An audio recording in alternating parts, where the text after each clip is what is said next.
tuning back in. We were discussing roundabouts in the last video on YouTube. All our videos are available on YouTube without audio, without music.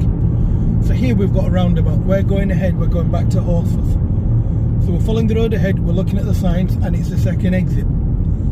The really thick lines, that means it's a dual, it means A, it's a dual carriage or the very busy roads. Now we're going to remain in lane 2. Now our traffic lights have gone green. That would imply it's a signal control roundabout. That means as we go ahead, that car on our right, the grey car and the black car, they will stop moving. Why? Because they have a solid white line. Now how do we know that we've got a signal control roundabout? You look at the person that's coming on from your right, and you look at the floor, and you look at the pavement. If you can see a traffic light, you then want to see if there's a white line. If there's a white line, it means that they will need to stop and yield to the line. Now it's not compulsory that the light's working all the time. Sometimes the lights are timed, and the reason why they're timed is because sometimes that signal control isn't necessary.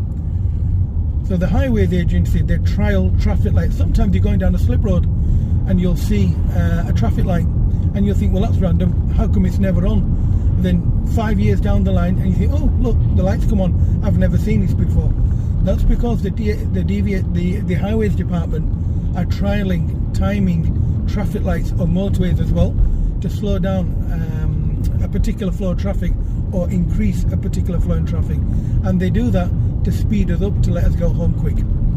Hope this makes sense. So signal control roundabouts, if your light is green and on the right they have a traffic light, their traffic light will be red. How do you work that out? You just look to see if they're moving. It doesn't matter how they stop. So they might stop in a funny position depending on how big the vehicle is. It depends on how they stop. However, what you must understand is they will stop, the traffic light will be red. Okay guys, so we've discussed one roundabout. We're now going to get to another roundabout, and this one is exactly the same. This one is another signal control roundabout. Now we call this the horse roundabout. So we're following the road ahead, and we are going to go ahead at the roundabout. We're taking the second exit. So we're in our lane, and our lights are green, and we can see them cars waiting. Now we are going to stop. The reason why we stop there is because our light's gone green, and now you will see this grey Audi on your right moving. There we are. And that's what a signal control roundabout is. So signal control roundabouts, very easy to work out. So you look and you'll see your traffic light and you'll see the floor markings. So we can see their traffic light there, and we can see the white line on the floor. Now sometimes what you'll find is lorries and buses, etc., coaches cannot stop neatly like you can. And the simple reason why is because the vehicle is too long. It's like a solid piece of metal, a bit like a ruler. You're not bending a ruler, you can end up breaking it. So it's important that when you're driving the car, you realize that sometimes you'll find the roundabout is signal controlled. Now if it is signal controlled, just move off normally like you would do at a crossroad, at like a traffic light. You just move off, quick glance, and carry on going, knowing full well that that driver had stopped his car. Okay, so as we're going ahead, we're going to approach another roundabout. When we approach that roundabout, that may be slightly different. So we'll see in a few moments how that works. Right guys, okay, so we're back. We're on the same road. We're following the road ahead. We're going to get to a roundabout. At the roundabout, we're taking the second exit. We are going ahead. Now, how do we know we're approaching a roundabout? Now, we already know the speed limit's 40, so we know everybody's moving faster on this road. Now, we can see a sign that's hidden by the trees. Now we can see two signs. One sign is telling us where we need to go. The second is telling us what lane we need to be in. So one's called a lane discipline, one's called a direction. So we're taking the second exit. We can see the man coming toward the roundabout on our left. So if we are going to give him way, we're going to stop and then give him way. If he wants to go across, he can do. That's lovely. Now we're going to move forward and get into our position, and we're looking at the white car on the right, and we've only got a small gap. So the gap that we'll have, we can go now. We've got a gap for a few seconds. We've checked our mirrors. We're now going to signal left, and we're now going to look in our mirrors and come off the roundabout. Now here we had to wait for them cars. Why did we have to wait for them cars? It's because it's a conventional roundabout, a normal roundabout, meaning they're not stopped by coming onto the roundabout. We're all giving way to each other and then coming on to the roundabout. That means there was no traffic lights, so it wasn't a signal control roundabout. A signal control roundabout, like we discussed earlier, is when you have traffic lights. So we had no traffic lights there, so we just give way to each other and go when we're ready. Here we've got a merge in turn, so we're keeping our lane, left mirror check, signal left, maintain our lane, and then gently our lane becomes one, so we don't even have to stay off, just stay in our lane. By staying in our lane, what you'll find is you'll naturally turn off. Now we can see the bus that's broke down. We've got its hazard lights on. We look in our right door mirror. We go over onto the hatch marking, making sure there's no vehicle coming ahead of us turning in at McDonald's. Left mirror check, back into our lane. So we go into the far left lane. And the reason why we go into the far left lane is simply because it's the first lane that we're supposed to be in. So we're now looking at the traffic lights ahead of us. This is forward planning, okay? We know they're red, so we're going to adjust our speed accordingly.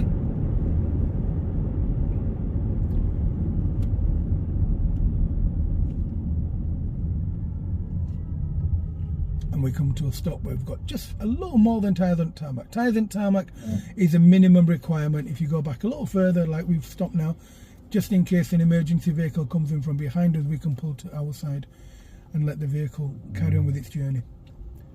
We're now following the road ahead. Soon we'll get to a roundabout. The roundabout we're going to get to is another conventional, normal roundabout that we give way to our right. Now, most people that approach this roundabout on their test, they fail it, especially when they're going ahead or turning right. The reason for that is they don't see the cars coming around the roundabout. So if you imagine a normal conventional analog clock, so a normal old-fashioned clock, turn it and sit it on a table, so make sure it's lying flat on the table. You will approach a roundabout from 6 o'clock. So directly in front of us is 12 o'clock. So directly in front of us is the motorway sign. We need to give way to anybody on our right, where our driver's side door is, and anyone coming round the roundabout from your 2 o'clock, which is where that front right-hand side pillar is. So we're looking to make sure it's safe. I'll give you an idea. So we need to look in our left door mirror here because we're looking at the van. When we're looking here, we need to look there and we need to look there. So we're looking at the white car, the black car, sorry, and we're also looking at anyone coming round the roundabout from there. And we need to look past this pillar as we're looking. So we're looking to make sure it's safe. There's a white van coming, and now it's safe, we're going to go. Then we stay in the left lane over here. We're looking to our left door mirror, signal left, look in our rear view mirror here, and then look at the new speed limit, and then we gently increase our speed. And that's essentially how you would do a normal, standard, conventional roundabout. That's just a normal roundabout, nothing special about it, other than it's really big. And because it's really big, you need to make sure that your observations are good, and generally speaking, you'd go a little faster than you would do at a different roundabout. The reason for that is there's more scope, there's more room for accidents on that roundabout. So quickly get on, quickly get off, make sure your judgment call is good, and make sure your judgment call is accurate. If in doubt, just wait, let them vehicles go. Now we see the light going red, inside mirror check, we slow our car down, so we brake hard to start off with, then we cushion the brake as we approach the line, and we stop a little bit before the line, so we stop about here. The reason why we stop here, we can clearly see the white line, and there's just short of 1 car space between us and the white line.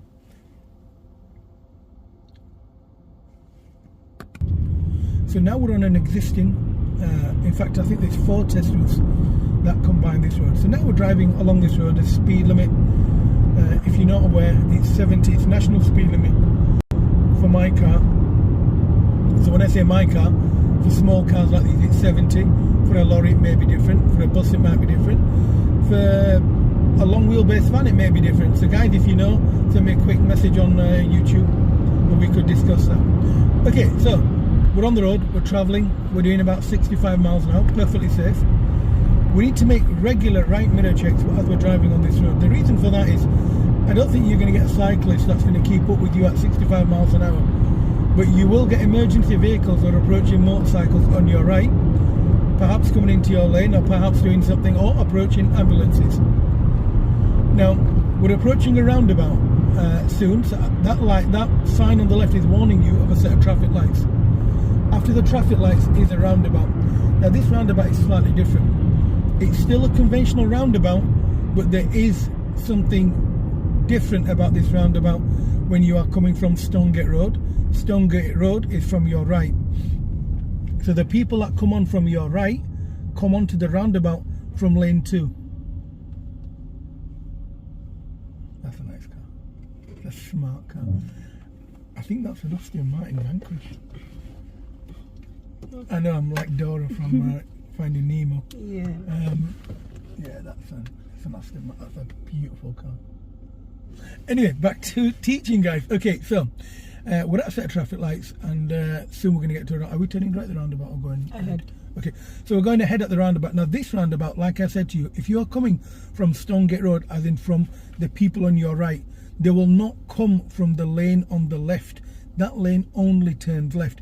They will come from the second lane that goes ahead and turns right. The lane discipline from the right, as in Stonegate Road, is different to a normal roundabout. The lane discipline, how would you establish that? That's a nice car. It's Pete's car, it's not her car. So we know it's Pete's car. It says on his number plate. Okay, so at the roundabout, when we get to the roundabout, what we're going to do is we're going to go ahead. So we've discussed Stonegate Road when they come onto and this is one of the sort of fails on this roundabout. People don't see what lane they come from, so they don't understand where they're going.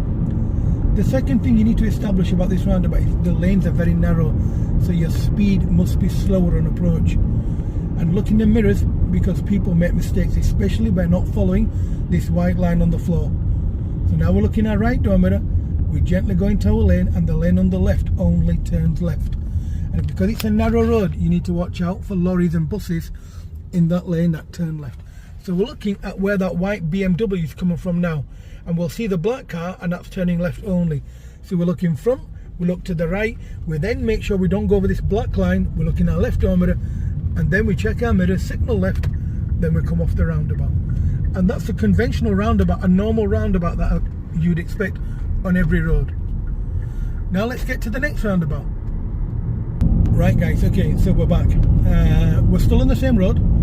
We're following the road here, and you can see lots of lights over here. Now this is a part signal control roundabout, if I'm not mistaken. In fact, it's fully signal control. We can see the red traffic light on approach.